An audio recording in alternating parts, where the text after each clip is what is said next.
Hebat juga itu Pak Kajati, berani ngundang saya. Gaspol kok itu. Maka yang pernah ngambil-ngambil barang-barang kantor Pak, kasih kembali besok. Selama kau tidak kasih kembali, disuruh pikul Pak. Suruh pikul.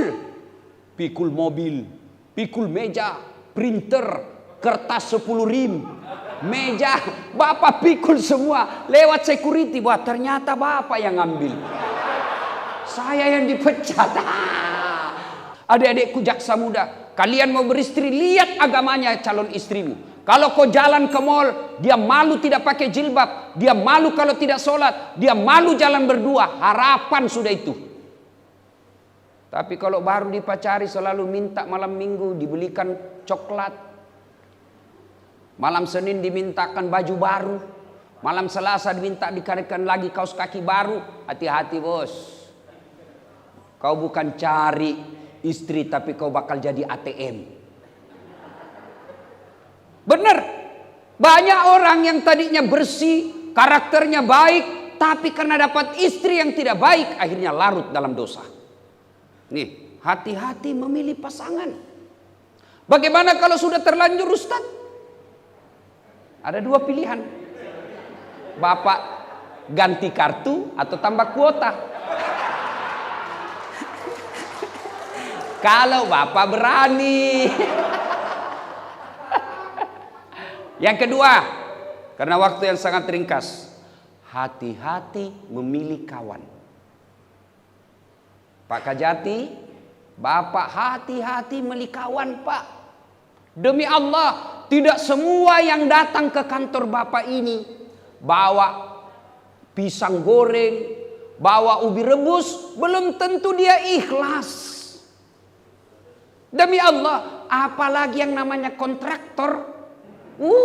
Hati-hati Pak. Nanti kami bangunkan aulanya Pak. Bikin kontraktor harga 10 juta tapi nanti minta proyek harga 1 miliar. Hati-hati milih teman Pak. Rasulullah sukses berdakwah karena dikelilingi 4 sahabat utama. 1, Abu Bakar Siddiq, dewasa tapi dia arif dan bijaksana. 3, 2, Umar bin Khattab, tegas dalam membedakan itu salah, ini benar. 3, Utsman bin Affan, dia konglomerat, dia orang kaya tapi dermawan. Bapak jangan pilih orang kaya yang pelit. Kalau orang kaya yang pelit Pak, hati-hati. Tidak ada orang suka orang pelit. Ibu-ibu saya tanya, senang suami yang pelit atau dermawan? Senang tetangga yang pelit atau dermawan? Senang menantu yang pelit atau dermawan? Semua pilih dermawan, tidak ada orang suka orang pelit. Bahkan orang pelit sekalipun tidak suka sama orang pelit. Jangan kau ke rumahnya, pelit itu jeleknya, itu sifat pelit Pak. Yang keempat, sahabat Nabi bisa sukses siapa? Ali bin Abi Thalib. Pak Kajati, cari anak muda yang cerdas, yang brilian, jadikan dia stafnya Bapak. Karena ilmu akan berkembang terus. Ini 4. Hati-hati milih sahabat Pak. Hati-hati milih teman. Bapak bisa buktikan. Ketika Bapak masih aktif sebagai jaksa, Kajati, Kajari, kasih intel. Banyak betul itu yang mau ketemu Bapak. Begitu Bapak pensiun, wabillahi taufiq wal hidayah. Habis semua Pak. Jangankan orang lain mau ke rumah, istri aja suka ngomel sudah kalau kita pensiun Pak. Sampai-sampai ada jaksa pensiun Pak, dia curhat sama saya di Makassar. Ustadz, kenapa saya ini semenjak pensiun baperan, gampang tersinggung. Saya bilang itu namanya post power syndrome Pak. Ini kan setelah saya pensiun Ustadz, tidak ada lagi kerjaan. Jadi kalau pagi-pagi saya baring-baring di ruang tamu. Adalah kucing peliharaan, cucu saya ikut baring di samping saya. Lewat istri saya, dia tendang itu kucing. Apa ini kucing? Tidur aja kerjanya. Kucing ditendang, Ustadz saya yang tersinggung. Itu kalau Bapak tidak hati-hati milih kawan, hati bakal kecewa Pak. Bapak ini orang lain melihat Pak, apalagi makelar kasus. Ada kan namanya makelar kasus Pak ya? Banyak Pak. Ada juga jaksa yang jadi begitu Pak. Nah, ada Pak. Namanya manusia semua profesi ada orang batilnya Pak. Itu tujuannya ini ceramah. Maka begitu saya dikasih Ibu Sunalipa, hebat juga itu Pak Kajati, berani ngundang saya. Gaspol kok itu. Ya kan? Nah, jangan tersinggung. Nah, itu Pak, kalau Bapak salah memilih teman, hati-hati. Maka yang baik cara memilih teman, satu, lihat sholatnya Pak. Lihat sholatnya. Kalau Bapak jalan dia gelisah masuk waktu sholat, harapan. Kalau dia tidak sholat, jangan percaya itu orang. Tuhannya aja dia tipu. Apalagi kalau ada apa-apa Pak, sholat kan masih bisa besok. Hati-hati Pak. Hati-hati milih teman. Banyak orang sesat gara-gara salah memilih teman. Begitu pentingnya soal memilih teman ini Pak. Soal teman sahabat. Itu dalam hadis dijelaskan oleh Nabi. Coba kalian ilustrasikan. Nabi mengilustrasikan, mengibaratkan. Kalau kalian berteman dengan penjual parfum, kalau kau tidak dapat parfumnya, kau dapat bau harumnya. Tapi kalau bersahabat dengan pandai besi, kalau kau tidak kena apinya, kau dapat hawa panasnya. Hati-hati milih teman Pak. Bagaimana caranya Ustaz? Nah, prakteknya Pak. Kalau ada yang datang mau jabat tangan sama Bapak, apakah dia begini atau yang begini? Kan sekarang dulu kan begini Pak, sekarang jabat tangan corona. Ya toh? Nah, begitu Bapak mau sentuh tangannya, ucapkan dalam hati, a'udzubillahi minasyaitonirrajim. Aku berlindung kepada Allah dari godaan setan yang terkutuk. Coba amalkan Pak. Begitu ada kawan, a'udzubillahi minasyaitonir. Bisa jadi dia Pak mau ketemukan kita, dia bawa kasus. Awalnya dia kasih kita hidup baik Pak. Dia belikan kita mobil. Dia anak kita dibelikan tiket PP bisnis kelas. Akhirnya apa? Bapak tertekan secara psikis. 1 tahun kemudian datanglah bawa kasus. Dan tidak menutup kemungkinan Pak, ada orang kerjanya seperti itu. Dia atur siapa nanti yang jaksa di sini, siapa nanti. Dia sudah pelajari. Hati-hati. Yang kedua, berkaitan dengan sahabat. Itu di padang mahsyar kelak ada 7 orang dilindungi di padang mahsyar. Di mana pada saat itu kata Nabi tidak ada lagi perlindungan kecuali datangnya dari Allah. Matahari pada saat itu seolah-olah panasnya tinggal 1 jengkal dari kepala. Ada 7 golongan orang dilindungi. 1 diantaranya orang yang bertemu dan berpisah karena Allah, bersahabat karena Allah. Hati-hati milih teman. Yang ketiga, hati-hati apa Pak? Hati-hati mengurus kasus. Hati-hati menangani kasus. Jangan sampai Bapak menerapkan pasal sesuai selera dan pasangan. Maka filsafat hukum itu lebih baik membebaskan orang yang salah daripada menyalahkan orang yang tidak bersalah. Hati-hati. Berat tugasnya Bapak. Sebagai jaksa. Mewakili negara dalam menuntut orang. Bapak salah menetapkan pasal, salah menerapkan masa depan orang. Dan Bapak akan dituntut nanti di akhirat. Kalau Bapak tidak sholat, tidak puasa, gampang tobatnya Pak. Bapak dosa kepada Allah, gampang tobatnya. 1, menyesal. 2, mengakui. 3, tidak mengulang. 4, ganti kebaikan. Kata Allah, dosa apapun pasti saya ampuni. Wala tai'asu min rauhillah. Jangan kau putus asa. Tapi kalau Bapak dosa kepada seorang manusia, Bapak bukan cuma 4 syaratnya ini, Bapak datang minta maaf sama orang yang pernah Bapak zolimi. Seperti Pak Kajati. Itu kan sudah beberapa Kajari dilewati Pak ya. Saya berdoa kepada Allah, mudah-mudahan Bapak tidak meninggalkan kasus-kasus yang bermasalah di tempat itu. Kalau Bapak pensiun dan meninggalkan beberapa kasus, Bapak harus kembali nanti ke sana minta maaf. Kalau tidak sempat minta maaf dan wafat, susah Pak. Ngurusnya tobat di akhirat susah. Kita cari dulu itu. Dan kita berkumpul dari Adam sampai kiamat. Berapa triliun manusia. Orang ngantri saja vaksin kemarin di Gelora Bung Karno, Pak. Yang vaksin hanya 5 ribuan orang. Ngantrinya sampai sore belum tentu dia dapat. Ini dari Adam sampai kiamat. Ngantri kita, Pak. Menunggu giliran dan dipanggil satu demi satu. Dan pada saat Bapak menunggu giliran untuk dipanggil, Bapak pikul semua barang-barang kantor yang pernah Bapak ambil. Sudah ditulis inventaris kantor Kejaksaan Tinggi Jawa Tengah. Ada di rumahnya Bapak. Oh, itu disuruh pikul nanti itu, Pak. Yang ketawa, saya serius ini, Bos. Maka yang pernah ngambil-ngambil barang-barang kantor, Pak, kasih kembali besok. Selama kau tidak kasih kembali, disuruh pikul, Pak. Suruh pikul. Pikul mobil, pikul meja, printer, kertas 10 rim, meja, Bapak pikul semua. Lewat security, wah ternyata Bapak yang ngambil. Saya yang dipecat. Hati-hati, Pak. Benar, Pak. Dan pada saat itu Allah menyediakan ruang VVIP, di mana pada saat itu tidak ada lagi perlindungan. Satu di antara dilindungi, kata Nabi, mereka yang bertemu dan berpisah karena Allah. Sahabat yang baik. Kemudian siapa lagi? Imamun adil, dari 7 itu. Pemimpin yang adil. Termasuk jaksa yang adil. Maka begitu Bapak mau melakukan, tidak mungkin tanpa pertolongan Allah. Maka doa yang paling harus Bapak selalu panjatkan minimal 5 kali sehari semalam. Setiap Bapak sholat, baca itu doa.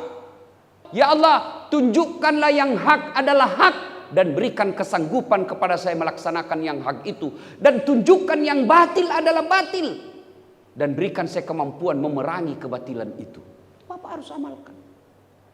Tapi kalau Bapak tidak pernah berdoa, bagaimana mau berdoa, sholat aja tidak pernah. Bagaimana hati mau terang, Pak? Gelap itu hatinya orang begitu. Banyak yang harus hati-hati, tapi waktu terbatas. Berikutnya, hati-hati, Pak, menerima duit. Hati-hati. Terutama nih ibu-ibu. Kalau Bapak dapat bawa duit, Bu, jangan langsung alhamdulillah, tanya dulu dari mana ini, Pak. Biasanya, Pak, gajimu cuma 5 juta. Ini kok jadi 5.500.000. Dari mana 500? Halal tidak? Kalau halal, masukin. Kalau haram, Bapak makan sendiri. Jangan kasih makan saya dan anakku. Saya tidak mau. Itu baru istri yang soleha. Bisa, Bu? Wih. Bisa, Bu? 500.000 bisa. 50 juta, pret. Langsung sini deh, sebentar aja kita tobat. Hati-hati. Pak, rezeki kalau bukan rezekinya Bapak tidak akan masuk ke kantongnya Bapak. Kan itu ada 3 rahasia Allah. Tidak boleh kita campuri, kata Allah. Hak prerogatif Allah. 1, jodoh. Biar Bapak 7 tahun pacaran ndak jodoh, Pak, ndak ketemu. Wih, cakep betul suaminya, kayak artis. Jelek betul istrinya. Jodoh, Bos. Jodohnya itu. Kedua rahasia Allah, ajal. Biar Bapak mau sekali mati, tidak tiba ajalnya, tidak mati. Karena ada orang 3 kali dapat suami sama istrinya selingkuh. Dapat pertama, istrinya mau bunuh diri. Dia minum racun. Ternyata karena buru-buru, lebih banyak masuk di hidungnya daripada mulutnya. Muntah-muntah, tidak jadi mati. Ketahuan lagi kedua kalinya, dia lihat racun gagal, akhirnya dia ambil pisau. Dia iris surat nadinya, ternyata pisau yang dipakai pisau tumpul. Tidak jadi lagi mati. Ketahuan lagi ketiga kalinya, dia lihat racun gagal, dia ingat pisau gagal, akhirnya apa? Dia lompat masuk ke dalam sumur belakang rumahnya. Dia lupa waktu itu musim kemarau. Tidak ada airnya sumur, Pak. Kalau tidak ajal, tidak bakal mati. Yang ketiga, rahasia Allah. Apa itu? Apa? Rezeki. Kalau bukan rezekinya Bapak, tidak bakal. Allah sudah atur. Bapak ndak usah cemas. Bapak sarjana hukum kok, jaksa lagi. Ndak mungkin Bapak mati kelaparan, ndak mungkin. Lalu apa yang membuat kadang-kala kita tidak bisa, kadang-kala kita menghalalkan segala cara? Karena gaya hidup Bapak melebihi gaji oleh negara. Kalau Bapak gajinya cuma 5-7 juta satu bulan, hiduplah 5 juta per bulan. Pasti masih ada sisanya 2 juta. Ini ibu-ibu nih, kalau gaji suami cuma 7 juta satu bulan, ibu gaya hidupnya 6 juta. Pasti ada syukurnya. Tapi kalau gaji suami 7 juta, gaya hidup 10 juta, pasti ngutang. Apa operasionalnya, prakteknya? Kalau gaji suami cuma 7 juta satu bulan, ndak usah beli handphone yang 3 kameranya. Untuk apa 3 kameranya? Nah 1 di suamimu. Bapak-bapak ndak usah beli HP yang mahal-mahal kalau memang gaji ndak memenuhi. Karena nanti bapak diminta dikasih kamera yang mahal-mahal, bapak jadi terbebani. Gaya hidup ibu-ibu. Kalau gaji suami cuma seorang jaksa 7-10 juta, sudahlah, ndak usah potong kuku di salon. Ini apa? Sudah umurnya sudah 55 tahun, pasang gigi kawat ya. Terlambat ibu. Ada juga istri jaksa pasang epret. Pakai softlen, matanya biru, orang tahu matamu hitam. Ngapain lagi? Coba lihat Pak, orang jaksa, legenda jaksa Indonesia, Baharudin Lopa. Arwah Pak, sudah tidak ada jasadnya. Tapi ketika orang bicara soal jaksa jujur, pasti lari ke alamatnya Baharudin Lopa. Banyak jaksa mewah rumahnya, bagus dia punya mobil, hidupnya bergelimang harta. Tapi begitu dia pensiun Pak, tidak ada yang menghormati. Duitnya miliaran, tapi semua dilarang makan. Dilarang makan gula. Apa? Dilarang makan nasi. Dilarang makan garam. Dilarang makan sambal. Dilarang makan daging. Dilarang makan ikan. Apa aja bisa dia makan? Ubi rebus. Duitnya 7 miliar. Ubi rebus saja bisa dia makan Pak. Kemana-mana bawa kateter. Beleng-beleng. Apa? Begitu pensiun Pak jalannya begini. Itu salah satu sebab kalau bapak menghalalkan segala cara untuk makan. Saya heran biasa kalau ada orang korupsi 1 miliar. Nah tidak habis kau makan itu 1 miliar. Kita paling makan, coba lihat sekali makan Pak.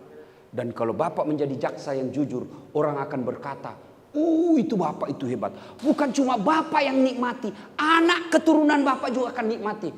Terima itu, baik bapaknya dulu itu. Tapi kalau bapak tidak jujur, anak ikut jadi sial Pak. Bapaknya itu jangan, bapaknya tidak jujur, anak jadi korban. Ibu bapak saudara-saudara sekalian. Terakhir karena waktu yang terbatas. Pak, jangan lupa selalu berdoa kepada Allah. Doa kepada Allah. Tapi doa akan dijawab Allah kalau bapak sholat. Kalau bapak tidak sholat mana bisa. Doa itu passwordnya sholat. Nah bapak mau mulai memeriksa orang. Sholat dulu. Ya Allah, doa itu supaya lancar kita ngomong. Doanya Nabi Musa alaihissalam. Rabbi srahli sadri wa yassirli amri wahlul uqdatan min lidhani yafqahu qawli. Ini yang bapak jaksa harus amalkan ketika bapak mau ngomong. Amalkan itu. Saya tidak tahu bahasa Arabnya Ustaz. Tidak usah bahasa Arab, bahasa Indonesianya saja bapak baca. Ya Allah, berikan saya kemampuan berbicara yang baik. Tuntun lidah saya. Berikan saya kemampuan meyakinkan orang yang benar adalah benar. Sampaikan itu. Tapi kalau bapak tidak sholat, setengah mati berdoa, malaikat bilang, bos tahu diri dong. Oh sholat dulu. Nah ibu bapak saudara-saudara sekalian. Terakhir, bapak punya rezeki. Tolak bala dengan apa? Sedekah. Sedekah. Tiap bulan bapak selesai gajian, keluarkan pak sedekah. Cari keluarga kita yang miskin. Bapak sekarang sudah menjadi kepala kejaksaan tinggi, kepala kejaksaan negeri, kepala kasih dan lain sebagainya. Ada keluarga di miskin di kampung, kirimi sedekah pak. Jangan terlalu pelit, sedekah. Dan demi Allah, tidak ada orang bangkrut gara-gara rajin sedekah. Tunjukkan saya di sini Jawa Tengah yang bangkrut gara-gara sedekah. Itu di Sulawesi Selatan, Pak. Ada pensiunan TNI, kaya betul. Kalau orang Sulawesi pasti kenal beliau. Almarhum Andi Sose. Beliau membangun 165 masjid. Dan beliau kalau bangun masjid tidak mau diganggu, Pak. Original 100% beliau dari A sampai Z. Termasuk imamnya, penceramahnya beliau tanggung. Tidak pernah kita dengar sakit, Pak. Bahkan kita beredar rumor bank yang berutang sama beliau. Tidak pernah kita dengar ada fitnah jelek. Semua orang mau masuk jadi pejabat, sowan dulu ke beliau. Tidak habis-habis juga duitnya. Dermawan. Paling yang kita dengar, baru aja lagi habis menikah. Itu aja paling kita dengar, Pak. Jangan salah pahami Bunda. Ini kalau kejaksaan ini Bu, tidak berani mereka. Tidak. Percaya aja Bu, tidak usah galau. Kami ini laki-laki tergantung istri. Kalau istrinya baik, siapa yang mau tergoda? Nah sama aja. Kalau ibu baik, suaminya selalu ditelepon diingatkan. Bang, jangan menghalalkan segala cara. Pulang suaminya dia peluk lagi. Tadi berperkara di pengadilan dimaki-maki sama pengacara, dimaki-maki sama hakimnya. Dia tahu berita, apalagi disiarkan langsung karena virtual. Ibu sebagai ibu hadir, datang suami langsung peluk. Bila kamu di sisiku, hati rasa syahdu. Tenang perasaannya. Masuk kamar peluk lagi.